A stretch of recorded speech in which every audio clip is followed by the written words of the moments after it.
सादर जय जिनेन्द्र। सन्मति वाणी news channel में आपका हार्दिक स्वागत है। उत्तम तप धर्म पर्युषण पर्व की श्रृंखला में इस धर्म का बहुत महत्व है। जब तक शरीर को तपाया ना जाए तब तक हम ईश्वर से कनेक्ट नहीं हो पाते हैं। जब तक हम तप की सत्ता को नहीं समझेंगे तब तक ईश्वर से कनेक्ट भी नहीं हो पाएंगे। अब एक व्यवहारिक रूप में सवाल ये आता है कि लोग पूछते हैं कि आपने उपवास किए तो फिर इसका जुलूस क्यों निकाला जा रहा है, ये तो प्रदर्शन है।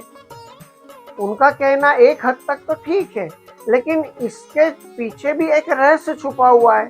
यदि किसी बच्चे ने व्रत उपवास किया है और उसको गले में माला पहना के बग्घी में बिठा के यदि उस शहर में घुमाया जा रहा है तो उसका तात्पर्य सिर्फ ये है धर्म प्रभावना।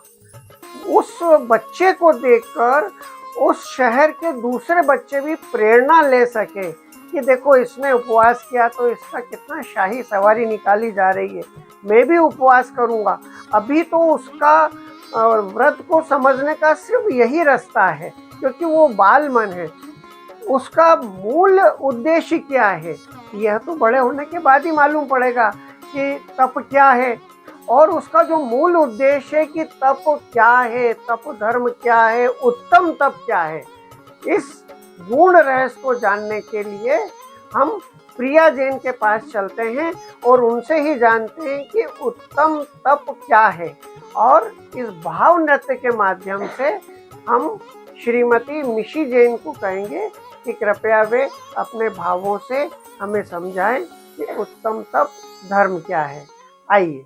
तप चाहे सुर राय, कर्म शेखर को वज्र है, द्वादश विधि सुखदाय, क्यों ना करे निज शक्ति सम।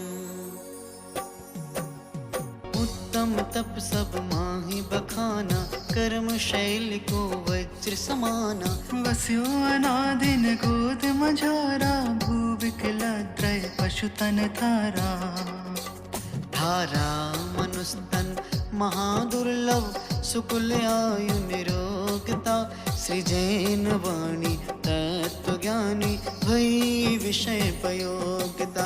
अति महादुर्लभ त्याग विषय, कषाय जो तप आदरे नर पप। अनुपम कनक घर पर, मणिमयी कलसा धरे।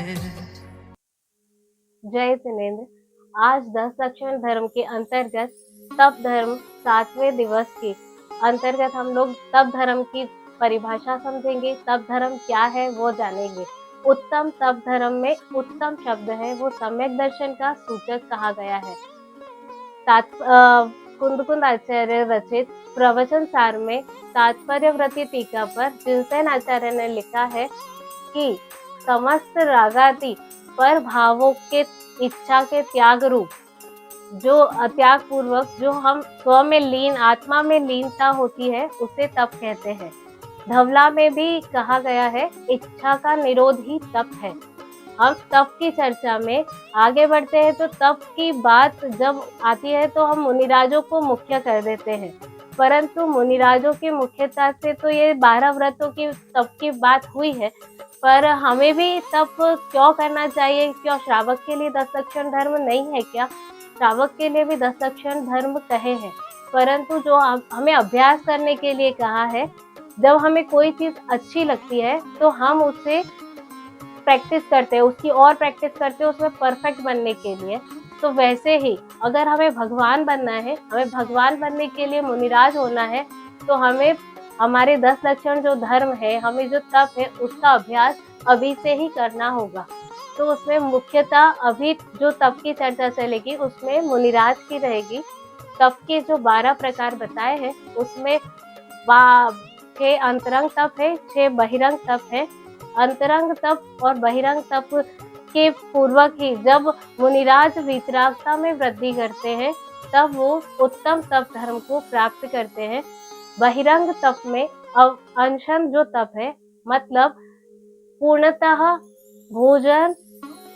भोजन जल का त्याग रहता है, अवमौदर्य है। अवमौदर्य में हम जिसको एकाशना भी कहते हैं, एक समय भूख से कम भोजन आदि ग्रहण करना रहता है। व्रति परिसंख्यान, व्रति परिसंख्यान में अटपटी इच्छा, अटपटी प्रतिज्ञा लेकर मुनिराज भोजन के लिए निकलते हैं। जब वह प्रतिज्ञा पूर्ण होती है तभी वह भोजन ग्रहण करते हैं। उसके बाद आता है रस परित्याग। रस परित्याग में 6 रसों का त्याग करना अथवा शक्ति सह 1 या 2 रस का त्याग पूर्वक निरस भोजन करने को रस परित्याग तप कहा गया है। उसके बाद आता है विविक्त संयाचन। विविक्त संयाचन अर्थात एक निर्दोष एकांत स्थान में प्रमाद रहित, निर्दोष एकांत स्थान में प्रमाद रहित उठना, बैठना, सोना और आत्म साधना करने को विविक्त संयासन कहा है। उसके बाद आता है कायिक क्लेश। जब हम आत्म साधना करें और उसमें हमारे जो शरीर को कष्ट होते हैं उसकी परवाह किए बिना मुनिराज तप में निरंतर आगे बढ़ते रहते हैं, उससे कायिक क्लेश कहते हैं। ये 6 तप है वो बहिरंग तप में आते हैं। अंतरंग तप में विनय तप,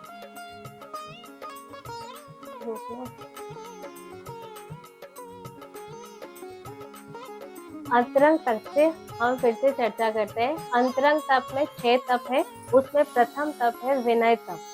अंतरंग तप में विनय तप का अर्थात होता है वो मुनिराज की मुख्यता है। उनके माता पिता आदि तो होते नहीं है, उन्होंने पहले ही त्याग कर दिया है, तो उन्हें किसकी विनय करना है? तो वो जो अंतर से ज्ञान, दर्शन, चारित्र्य की जो विनय होती है वो अंतर से बहुमान होता है। अंतरंग से ज्ञान, दर्शन, विनय, ज्ञान, दर्शन, चारित्र्य का जो बहुमान होता है उसे विनय तप कहते हैं।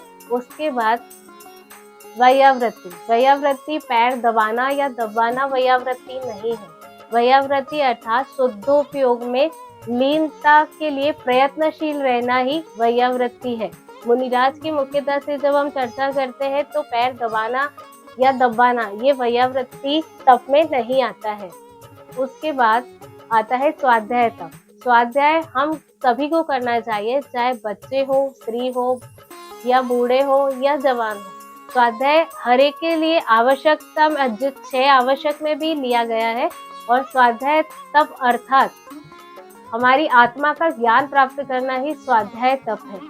उसके बाद आता है व्युत्सर्ग तप। व्युत्सर्ग तप अर्थात 2400 परिग्रह का त्याग पूर्वक जो तप किया जाता है उसे व्युत्सर्ग तप कहते हैं। प्रायश्चित तप। प्रायश्चित तप अर्थात हमारी अज्ञानतावश, हमारे प्रमाद से अगर दोष लगे हैं तो उसके क्षय के लिए हम आत्मालोचना पूर्वक या प्रतिक्रमण करके जो प्रायश्चित करते हैं उसे प्रायश्चित तप कहते हैं। ये मुनिराज भी करते हैं, वो तीनों समय सामयिक प्रतिक्रमण करते हैं, तो ये उनके तप के अंतर्गत आता है। और सर्वोत्कृष्ट है ध्यान तप। ध्यान तप अर्थात विषय कषायों से अपने चित्त को हटाकर और स्व में लीन होना ही ध्यान तप है।